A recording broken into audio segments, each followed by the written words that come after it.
Hello everyone. तो आज इस वीडियो में हम बात करने वाले हैं कि जो एलआईसी का आईपीओ आने वाला है। आप सबको पता होगा कि एलआईसी ने जो है अपना डीआरएचपी यानी कि अपना ड्राफ्ट फाइल कर दिया है। डीआरएचपी का मतलब होता है ड्राफ्ट रेड हेरिंग प्रॉस्पेक्टस, मतलब कि जो आईपीओ कंपनी लाती है तो उसके पहले इसको ड्राफ्ट को फाइल करना होता है। देखिए, तो एलआईसी ने अपना ड्राफ्ट फाइल कर दिया है, तो ऐसे में जो एलआईसी का आईपीओ है वो जल्द आने वाला है। तो आप उम्मीद कर सकते हैं कि बहुत जल्दी आ जाएगा, हो सकता है कि मार्च में आ सकता है। तो देखिए, जो है एलआईसी ने तो अपना आईपीओ के लिए जो है ड्राफ्ट फाइल कर दिया। तो आज हम इस वीडियो में समझेंगे कि जो एलआईसी जो आईपीओ लाने वाला है तो उसके पहले आपको एलआईसी के बारे में बहुत सारी चीज़ें आपको जाननी होंगी कि एलआईसी का जो बिज़नेस है वो कैसा बिजनेस है और ये कैसे बना, और दूसरा इसका ये भी हम देखेंगे कि मार्केट शेयर क्या है, इसका जो है एसेट अंडर मैनेजमेंट कितना है, और इसे हम ग्लोबल से भी कंपेयर करेंगे। ग्लोबली जो है इसके जो पीयर्स हैं वहाँ के हिसाब से ये जो हमारी एलआईसी कंपनी है ये इसकी वैल्यूएशन क्या है। तो बहुत सारी चीज़ें हम इस वीडियो में कवर करने वाले हैं, तो थोड़ा आप टाइम दीजिएगा इस वीडियो के लिए। तो मैं 8-10 पॉइंट ऐसे कवर करूंगा जिससे कि जो ये पूरी स्टोरी है एलआईसी के आईपीओ जो आने वाला है तो एलआईसी की पूरी स्टोरी को हम कवर करने की कोशिश करेंगे। तो नमस्कार दोस्तों, स्वागत है आपका मेरे चैनल पे। मेरा नाम है रोहित और आप देख रहे हैं रोहित एंटरप्रेन्योर। तो जैसा कि आपको पता होगा कि जो एलआईसी है ये लाइफ इंश्योरेंस कॉर्पोरेशन है, यानी कि ये लाइफ इंश्योरेंस के बिजनेस में काम करती है मेनली। और देखिए, जो इसका डीआरएचपी फाइल हुआ है वो करीब 652 पेज का है। तो इससे में अगर हम कुछ पॉइंट्स देखते हैं, अगर हम ये देखें कि जो ये 652 पेज का डीआरएचपी फाइल किया है, तो देखिए जो ये कंपनी बनी थी एलआईसी की, ये 1 सितंबर 1956 को जो है रजिस्टर्ड हुई थी ये कंपनी। और देखिए जो इनिशियल जो कैपिटल इसमें इन्वेस्टमेंट हुआ था वो 5 करोड़ का हुआ था। और अगर हम ये बात करें कि जब सन 2000 तक में कोई दूसरी कंपनी थी ही नहीं लाइफ इंश्योरेंस बिजनेस में, सिर्फ ये एलआईसी ही थी। और देखिए जो ये 1956 में ये कंपनी बनी थी तो करीब 245 जो प्राइवेट इंश्योरेंस कंपनी को मर्ज करके उसको नेशनलाइजिंग हुआ, यानी कि वो नेशनलाइजिंग हो गई, वो गवर्नमेंट कंपनी जो फिर एलआईसी आप जानते हैं उसके नाम से जानी जाती है, तो एलआईसी कंपनी बनी। तो आइए हम कुछ टर्म्स देखते हैं जो कि आपको जानना बहुत ज़रूरी है। देखिए, जैसे कि एक होती है एम्बेडेड वैल्यू। अब एम्बेडेड वैल्यू क्या होती है? एम्बेडेड वैल्यू सिंपली से आप ये समझिए कि कोई भी जो इंश्योरेंस बिजनेस होता है उसकी जो हम वैल्यू होती है उसकी वैल्यू को हम एम्बेडेड वैल्यू के रूप में समझते हैं। एम्बेडेड वैल्यू सिंपली ये होता है कि इसकी जो प्रेजेंट वैल्यू होती है वो फ्यूचर प्रॉफिट पे जो डिपेंड करती है। तो वहीं अगर हम एलआईसी के एम्बेडेड वैल्यू को देखें तो वो करीब आती है 5.39 ट्रिलियन रुपीज़, यानी अगर इसको हम ऐसे देखें तो ये होगा करीब 5,40,000 करोड़ के आसपास होगी अगर हम 30 सितंबर 2021 की बात करें तो। अगर हम इसको ग्लोबल पीयर से हम कंपैरिजन करें, अगर देखिए अगर हम नंबर ऑफ इंश्योरेंस की बात करें कि जो नंबर ऑफ इंश्योरेंस है तो उसके हिसाब से ये दुनिया में ये वर्ल्ड वाइड अगर हम देखें तो ये एलआईसी जो है वो 5th नंबर पे आती है। और अगर इसके हम टोटल एसेट से कंपेयर करें तो ये ग्लोबली जो है 10th नंबर पर आता है जो हमारा एलआईसी है। तो अगर हम एलआईसी की बात करें, देखिए जो एलआईसी है वो लार्जेस्ट एसेट मैनेजर है, यानी कि देखें अगर हम इसका हम डेटा देखें तो देखिए जो हम डेटा देखेंगे वो 30 सितंबर 2021 तक का डेटा होगा। अगर हम देखें तो देखिए जो इसका एसेट अंडर मैनेजमेंट है वो करीब 39.55 ट्रिलियन रुपीज़ है। मतलब आप समझ सकते हैं कि कितना ज़्यादा है। मतलब ये समझिए कि करीब 40 लाख करोड़ के आसपास जो है ये जो है टोटली मैनेज करते हैं। अगर हम इंडिया में जितने भी पूरे अगर हम प्राइवेट लाइफ इंश्योरेंस की बात करें एलआईसी को छोड़ के, तो उसको हम कंबाइन कर दें तो उसको अगर हम 3.3 टाइम मल्टीप्लाई कर दें उससे भी ज़्यादा है अगर हम एलआईसी के एयूएम की बात करें। तो आप समझ सकते हैं कि कितना ज़्यादा एसेट जो है ये मैनेज करते हैं। और अगर हम टोटल म्यूचुअल फंड इंडस्ट्री को देख लें, जो इंडिया में जितनी भी म्यूचुअल फंड इंडस्ट्री हैं उसका अगर हम मल्टीप्लाई कर दें 1.1 से, तो देखिए हमारा जो एलआईसी का जो है ये एसेट अंडर मैनेजमेंट आता है। और अगर हम ये देखें कि जो एनएसई में जो 4% स्टॉक लिस्टेड हैं वो एलआईसी के द्वारा ही इन्वेस्टमेंट किए गए हैं, यानी कि जो एलआईसी का इक्विटी में इन्वेस्टमेंट है वो एनएसई के जो टोटल जो मार्केट कैप है कंपनियां की वो 4% सिर्फ इसके एलआईसी का ही इन्वेस्टमेंट है। तो देखिए मेरे पास एक डेटा है, जैसे कि यहाँ पर आप देख सकते हैं कि जो इसमें सेंट्रल गवर्नमेंट में जो इसका इन्वेस्टमेंट आता है वो करीब 14.8 ट्रिलियन रुपीज़ है, यानी कि इसका जो टोटल एसेट है उसका करीब 37.5% के आसपास है। अगर स्टेट गवर्नमेंट की बात करें तो स्टेट गवर्नमेंट में इसका जो इन्वेस्टमेंट आता है वो करीब 9.74 ट्रिलियन का है। इसका जो टोटल एसेट है उसका ये 24.62% है। और अगर हम बात करें इक्विटीज़ में जिसका इन्वेस्टमेंट आता है वो 9.78 ट्रिलियन रुपीज़ का है। 9.7 ट्रिलियन मतलब करीब 9,78,000 करोड़ का। और ये इसका जो टोटल एसेट है उसका 24.78% का इन्वेस्टमेंट है। और अगर हम डेट फंड्स या फिर बॉन्ड्स की बात करें, देखिए वहाँ पर इसका 3.18 ट्रिलियन रुपीज़ का इसका इन्वेस्टमेंट है। और जिस परसेंटेज में बात करें इसका जो एसेट है, उस एसेट का इसका करीब 8.06% है। और अगर हम म्यूचुअल फंड और ETFs की बात करें, जो टोटल इसका म्यूचुअल फंड वगैरह में इन्वेस्टमेंट है, अगर वहाँ पर बात करें तो इसका जो टोटल एसेट है उसका सिर्फ 0.78% है, यानी कि 1% भी नहीं है। और इसका अगर हम वैल्यूएशन देखें रुपीज़ में तो वो 30,905 करोड़ रुपये बैठती है। अगर हम LIC की बात करें तो देखिए जो इसका बिजनेस है वो पूरी तरह से एजेंट पे डिपेंडेंस है। यानी अगर हम देखें तो LIC में जो अगर करंटली अप्रॉक्स करीब 1.5 मिलियन एजेंट्स हैं, यानी कि करीब 15 लाख एजेंट जो हैं काम करते हैं। और जो LIC का जो बिजनेस है, ये जो अगर हम बात करें तो मेनली ये एजेंट्स के द्वारा ही आता है। मेरे पास कुछ डेटा अगर हम देखें FY19 की बात करें तो वो 96.69% जो है बिजनेसेस जो है एजेंट्स लेके आए थे। और अगर हम FY20 की बात करें तो 95.73% का बिजनेस लेके आए थे। FY21 की बात करें तो 94.78% का बिजनेस लेके आए थे। और अगर हम FY22 की बात करें, यानी ये हाफ ईयरली की बात करेंगे, 30 सितंबर तक का ही डेटा है हमारे पास, तो वहाँ पर 96.42% का, मतलब आप समझ सकते हैं कि 95 से 96% का जो बिजनेस है वो जो इंडिविजुअल एजेंट्स हैं वो ला के देते हैं। और देखिए इनके पास, जैसे मैंने आपको बताया कि करीब 15 लाख के आसपास इनके पास एजेंट्स हैं। और अगर हम बात करें तो हमारे जो LIC के अलावा जो दूसरी लाइफ इंश्योरेंस कंपनी है, जो second largest life insurance company है, उनके पास जितने एजेंट्स हैं उससे करीब 7.5 गुना ज़्यादा एजेंट्स इनके पास हैं। तो आप समझ सकते हैं कि कितने ज़्यादा एजेंट्स हैं इनके पास। और अगर हम ये देखें कि FY22 का जो अगर हाफ ईयरली की बात करें, यानी 30 सितंबर तक अगर हम डेटा देखें, तो जो इन्होंने एजेंट्स को जो कमीशन दिया है वो करीब 9,815 करोड़ के आसपास बैठता है। और वहीं अगर हम FY21 की बात करें, यानी कि पूरे फाइनेंशियल ईयर 21 की अगर हम बात करें, तो वहाँ पर इन्होंने करीब 22,358 करोड़ का जो कमीशन है जो एजेंट्स को वहाँ पर उन्होंने पेड किया है।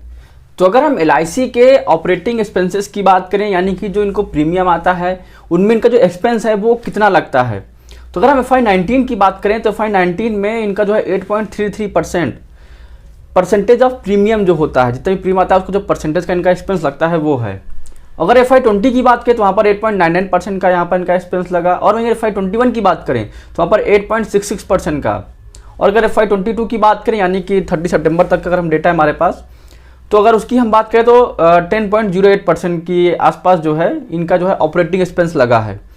और अगर हम टोटल एक्सपेंस देखते हैं जो इनके एजेंट्स को कमीशन में देते हैं, अगर उसकी हम बात करें, देखिए अगर FY19 का हम डेटा देखें तो वहाँ पर जो है करीब 28,331 करोड़ का इनका जो एक्सपेंस आता है। FY20 की बात करें तो 34,423 करोड़ का इनका एक्सपेंस आता है। और मैं फिर से बता दूं कि ये जो एक्सपेंस है ये एजेंट्स को कमीशन देने के बाद का है। अगर FY21 की बात करें तो वहाँ पर 35,162 करोड़ का जो इनका एक्सपेंस आता है। FY22 की बात करें, यानी कि 30 सितंबर तक की ही हम बात करेंगे, तो पर करीब 18,906 करोड़ का जो है यहाँ पर इनका एक्सपेंस आता है। तो अगर हम कैश की बात करें, यानी कि इनके पास कैश रिजर्व कितना है, तो FY19 की अगर हम बात करें तो इनके पास कैश करीब था 67,899 करोड़, मतलब करीब 68,000 करोड़ के आसपास था इनके पास। और अगर हम FY22 का डेटा देखें तो यहाँ पर देखिए आप देख सकते हैं 26,050 करोड़ ही है इनके पास कैश। और अगर हम इनका FY22 का जो अगर हम कैश फ्लो देखें तो वो निगेटिव में रहा है। वो सिर्फ हाफ ईयरली हाफ फाइनेंशियल की हम बात कर रहे हैं, यानी 30 सितंबर तक की अगर हम बात करें तो करीब 11,114 करोड़ का इनके पास निगेटिव कैश फ्लो रहा है। तो आपने देखा कि FY19 और FY22 में यहाँ पर इनका जो कैश में बहुत ज़्यादा गिरावट आई है। ये देखिए मेजरली जो हुआ है ये कोविड के इम्पैक्ट की वजह से हुआ है। तो देखिए अगर हम LIC का जो कंपैरिजन इसके पीयर से करते हैं, जो इंडिया में दूसरी लाइफ इंश्योरेंस कंपनियां हैं, अगर उससे हम कंपैरिजन करें तो देखिए जो इंडिया में LIC को छोड़ के बाकी जो प्राइवेट लाइफ इंश्योरेंस कंपनियां हैं उनका अगर हम ग्रोथ देखते हैं तो वो करीब 15% CAGR से पिछले 3 साल से ग्रो करती आ रही हैं। और अगर हम LIC का अगर हम बिजनेस देखें तो ये करीब 10.92% के CAGR से पिछले 3 साल की बात करें तो ये करीब 11% के CAGR से ग्रोथ कर रही है। मतलब कि जो बाकी की कंपनियां हैं, प्राइवेट लाइफ इंश्योरेंस कंपनियां हैं, पिछले 3 साल अगर हम डेटा देखें तो वो काफ़ी ज़्यादा अच्छा परफॉर्म कर रही हैं LIC से। तो देखिए मेरे पास एक डेटा है, अगर हम FY2021 की बात करें तो अगर हम LIC के EPS को देखते हैं, EPS क्या होता है, अर्निंग पर शेयर, यानी कि एक शेयर में कितनी अर्निंग होती है, सीधा सा मतलब ये है EPS का। तो अगर हम LIC के EPS की बात करें तो वो 4.70 रुपये है। और अगर हम SBI लाइफ इंश्योरेंस उसकी अगर EPS की बात करें तो वो करीब 14.55 रुपीज़ है, इससे काफ़ी ज़्यादा है। और अगर HDFC लाइफ इंश्योरेंस की बात करें तो उसका भी करीब 6.73 रुपीज़ है EPS। और अगर हम ICICI प्रूडेंशियल लाइफ इंश्योरेंस की बात करें तो उसका जो EPS आता है वो करीब 6.66 रुपीज़ के आसपास आता है। यानी कि अगर आप इसके पीयर से कंपैरिजन करेंगे तो इसका EPS सबसे कम है। तो अगर हम अगला पॉइंट देखते हैं तो देखिए हमारा जो अगला पॉइंट है वो है erosion of LIC market share. अब देखिए अगर 2016 की बात करें तो 2016 में जो इनका मार्केट शेयर था वो 56% था LIC का। और अगर हम 2022 की बात करें तो इनका मार्केट शेयर है वो 44% हो गया। जो अगर 2022 का हम डेटा हाफ फाइनेंशियल की हम बात कर रहे हैं तो आप समझ सकते हैं कि करीब 6 साल में ऑलमोस्ट 56% से 44% तक का इनका जो है मार्केट शेयर कम हो गया। तो वहीं अगर हम इंडिविजुअल पॉलिसीज़ जो होती हैं उसकी अगर हम सेल्स की बात करें तो अगर आप FY19 का डेटा देखेंगे, फोर्थ क्वार्टर का डेटा अगर आपको हम दिखा रहे हैं यहाँ पर, तो वो 8.21 मिलियन पॉलिसीज़ जो है इन्होंने सेल किया था। और वहीं अगर हम FY2020 की बात करें फोर्थ क्वार्टर की, तो यानी कि 1 साल बाद की, तो यहाँ पर आप देख सकते हैं कि यहाँ पर इन्होंने 6.35 मिलियन जो है पॉलिसीज़ इंडिविजुअल पॉलिसीज सेल की थी। आप ये समझिए कि जो ये FY2020 का जो हमारा फोर्थ क्वार्टर है वो जब कोविड आया था 2020 की हम बात कर रहे हैं, तो जो कोविड के समय ही ये जब फोर्थ क्वार्टर होता है हमारा, तो उस समय इन्होंने जो पॉलिसीज़ थी वो बहुत कम जो है सेल हुई थी इंडिविजुअल पॉलिसीज़। और वो हुई थी करीब 22.66% जो है, 1 साल में करीब 22.5% का जिनकी पॉलिसीज़ की सेल थी वो डिक्रीज़ कर गई। देखिए कोविड के वजह से जो है इनका जो मार्केट शेयर है उस पर भी इम्पैक्ट हुआ, इनकी सेल्स है जो LIC की सेल्स है उस पर भी बहुत इम्पैक्ट हुआ। तो LIC का ये भी कहना है कि ये अभी जो टोटली जो इनका डिपेंडेंस आपने देखा करीब 95 to 96% की जो डिपेंडेंसी है वो एजेंट्स के ऊपर है। तो LIC अभी ये भी प्लान कर रहा है कि वो थर्ड पार्टी जो वेबसाइट्स हैं वो कौन होंगी अभी इसके बारे में नहीं पता, तो जो थर्ड पार्टी वेबसाइट्स होंगी वो भी इनके साथ पार्टनरशिप करने के प्लान में है LIC। क्योंकि अभी क्या है सारा सिस्टम ऑनलाइन हो गया है, तो कोविड के समय में जो है लॉकडाउन इतना सारा लग गया था, तो वहाँ पर क्या है कि जो इंडिविजुअल पर्सन नहीं मिल पाते थे, तो वहाँ पर जो है ये इतनी ज़्यादा प्रॉब्लम हुई। तो फिर LIC जो है अभी ऑनलाइन बहुत सारी चीज़ें शिफ्ट करने के प्लान में है। तो अगर हम अगला पॉइंट देखें तो जो कोविड का इम्पैक्ट हुआ था इनके क्लेम्स पर, क्योंकि कोविड के समय बहुत सारे लोगों की डेथ हुई थी, तो ऐसे में क्या है कि इनका जो क्लेम था वो भी बढ़ गया। देखिए मेरे पास एक डेटा अगर आप देखेंगे तो FY19 की अगर हम बात करें तो यहाँ पर इन्होंने जो क्लेम्स दिए थे वो करीब 17,128.84 करोड़ का दिया था। और ये अगर हम परसेंटेज में देखें तो करीब 6.79% होता है। FY20 की बात करें तो 17,527 करोड़ के आसपास इन्होंने दिया था और वो 6.86% की बात, मतलब 6.86% होता है। और FY21 की बात करें तो यहाँ पर करीब 23,926 करोड़ की जो इन्होंने सेटलमेंट किया था, क्लेम दिया था, और वो करीब बैठता है 8.29% का। आप देख सकते हैं कि धीरे धीरे इंक्रीज हो रहा है इनका जो क्लेम जो उन्होंने दिया था। और FY2022 की बात करें तो यहाँ पर करीब 21,734 करोड़, और सिर्फ हाफ फाइनेंशियल ईयर की बात है, यानी 30 सितंबर तक का ही डेटा है। तो अगर आप इसको देखेंगे तो यहाँ पर करीब 14.5%, करीब 14.5% तक का इन्होंने क्लेम सेटलमेंट किया है। तो आप समझ सकते हैं कि यहाँ पर भी इनको काफ़ी नुकसान हुआ है। तो अगर हम अगला पॉइंट देखें तो जो इनका LIC का जो इक्विटी में इन्वेस्टमेंट है वहाँ से इनको कितना प्रॉफिट होता है। तो मेरे पास एक डेटा है, जैसा कि आप देख सकते हैं कि जो FY2022 सितंबर यानी कि हाफ फाइनेंशियल ईयर की अगर हम बात करें तो यहाँ पर इन्होंने काफ़ी अच्छा पैसा बनाया, प्रॉफिट लिया, करीब 35 से 36,000 करोड़ का इन्होंने प्रॉफिट लिया था। और अगर हम FY21 की बात करें तो वहाँ पर इन्होंने करीब 50,000 करोड़ के आसपास जो है इक्विटी से जो है इन्वेस्टमेंट से प्रॉफिट लिया था। और अगर FY20 की बात करें तो वहाँ पर 30,000 करोड़ के आसपास भी नहीं पहुँच पाए थे, 29,700 करोड़ के आसपास ही वहाँ पर प्रॉफिट लिया था। ऐसा इसलिए हुआ था कि आपको जो है पता ही होगा कि जो कोविड आ गया था उसी समय तो मार्केट बहुत ज़्यादा गिर गया था, तो इसलिए इनके जो है प्रॉफिट था वहाँ पर बहुत इम्पैक्ट हुआ था। अगर FY19 की बात करें तो वहाँ पर भी उन्होंने करीब 35,000 करोड़ के आसपास जो है प्रॉफिट लिया था इक्विटीज से। वहीं अगर हम डिविडेंड की बात करें तो डिविडेंड की अगर हम बात करें तो 2019 में इन्होंने 2,663 करोड़ का जो डिविडेंड है वो गवर्नमेंट को दिया था। और अगर हम 2020 और 2021 की बात करें तो वहाँ पर इन्होंने क्या हुआ था, उस जो पैसा था उसको रिटेन किया, वो बोनस के रूप में गवर्नमेंट को देने के लिए। देखिए मैंने बहुत सारी चीज़ों पे कवर करने की कोशिश की LIC के बारे में, देखिए अभी मैं और वीडियोस लेके आऊँगा और आप कमेंट करके ये बता सकते हैं या फिर आप पूछ सकते हैं कि आपको कौन सा जो है टॉपिक चाहिए या फिर कौन सा वीडियो चाहिए एलआईसी के बारे में। भी मैं और भी सारे आईपीओस की भी वीडियो लेके आऊँगा और भी जो मेरे पास डेटा आता जाएगा मैं उस हिसाब से मैं आपको डेटा शेयर करता जाऊँगा। और एक बात आप ये भी ध्यान रखिए कि जो एलआईसी की जो पॉलिसीज़ हैं वो करीब 29 से 30 करोड़ के आसपास हैं और जो डीमेट अकाउंट है वो डीमेट अकाउंट इंडिया में करीब 8 करोड़ के आसपास ही है। तो ऐसे में ये सुनने में आ रहा है कि करीब 5 से 10% का जो है एक्स्ट्रा डिस्काउंट मिलेगा जो पॉलिसी होल्डर्स हैं। तो ऐसे में अगर उनके पास डीमेट अकाउंट नहीं होगा तो फिर वो इस चीज़ को जो है इस फ़ायदा होगा जो 5-10% का वो कैसे ले पाएंगे।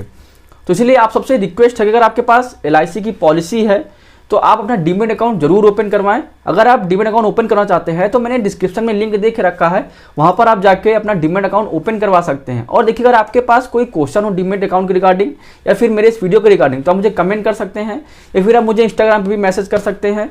मैं वहाँ पर आपका जो है रिप्लाई करने की जरूर कोशिश करूंगा। तो आई होप आपको वीडियो पसंद आए। अगर आपको वीडियो पसंद आए हो तो आप इस वीडियो को लाइक कर सकते हैं। अगर आपको ऐसे ही स्टॉक मार्केट रिलेटेड वीडियोस चाहिए तो आप मेरे चैनल को सब्सक्राइब कर सकते हैं। तो आज के लिए इतना ही, मिलते हैं अगले वीडियोस में।